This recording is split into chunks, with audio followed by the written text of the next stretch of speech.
Whatever happened to the beekeeper in WandaVision, and do all the hexagons actually mean Mephisto is a part of the show? We have a lot of unanswered questions still. You want answers! I want the truth! BD here, and with only one episode left in WandaVision, this is the last chance for the show to answer any and all of the questions we've been asking since the show made us start asking them back in January.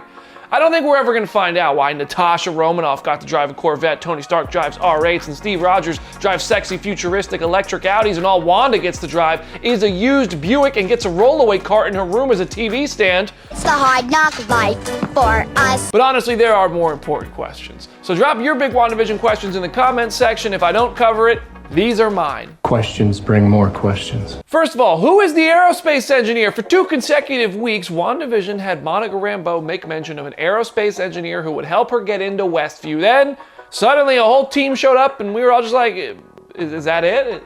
Is Reed Richards really not coming here? Would we just hype ourselves up? Because yeah, it seems like we did. It seems like that was a question that is gonna go unanswered or at least unspecified, only because Monica's aerospace engineer might not actually be as important as we thought. Wait, what? Next up, who was the missing person that Jimmy Woo was sent to New Jersey for? Jimmy is in the FBI based out of San Francisco, where the Ant-Man movies take place, but he was assigned to the case in Westview when a person in the Witness Protection Program went missing. This morning, it looked like he flew the coop. Your missing person is in the Witness Protection Program. Are we ever going to find out who that was, or is this just a random person living in the town who's insignificant and was just a plot device to get Jimmy into Westview? How about all the hexagons? Do they mean anything, or is this just a detail that happens to keep happening over and over again? Since the first episode, hexagons have been running rampantly through so many frames of WandaVision, and the whole anomaly that Wanda has created is in the shape of a hexagon. So is it just a play on the word hex, and this being a show about witch magic? Maybe.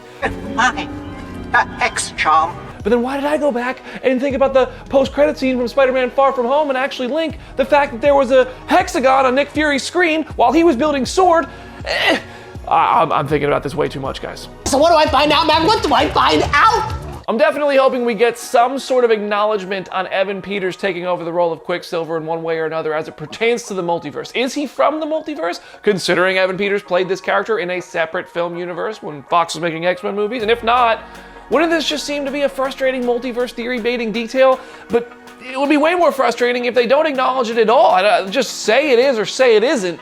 Just give us something. I want answers! Lastly, how did S.W.O.R.D. get Vision's body? This is the least important question for sure. I care way less about it than the others I've mentioned.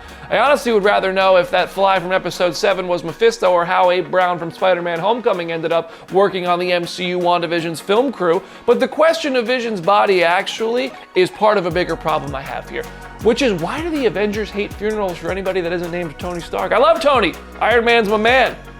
But damn, they left Natasha's body at the bottom of Vormir, and they left Vision's body in the woods of Wakanda just like that. I get that Thanos is coming, but woof, that's colder than those lifeless bodies. Too soon. Too soon. Honestly, I could go all day with more questions, like who is Agatha's husband Ralph? Does he matter? What's the deal with Senior Scratchy, and why didn't we just leave that bird-eating little monster at PetSmart? Does Dottie matter? She was introduced as a very important figure in the community, but has been pretty quiet ever since she sliced her hand open. Whatever happened to the S.W.O.R.D. agent who became the big mysterious beekeeper that we started analyzing back when the trailers were dropping?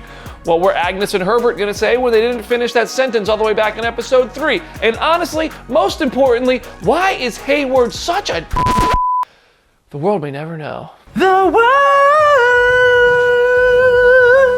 Honestly, I'll be okay if a lot of these questions don't get answered because WandaVision has been excellent along the way.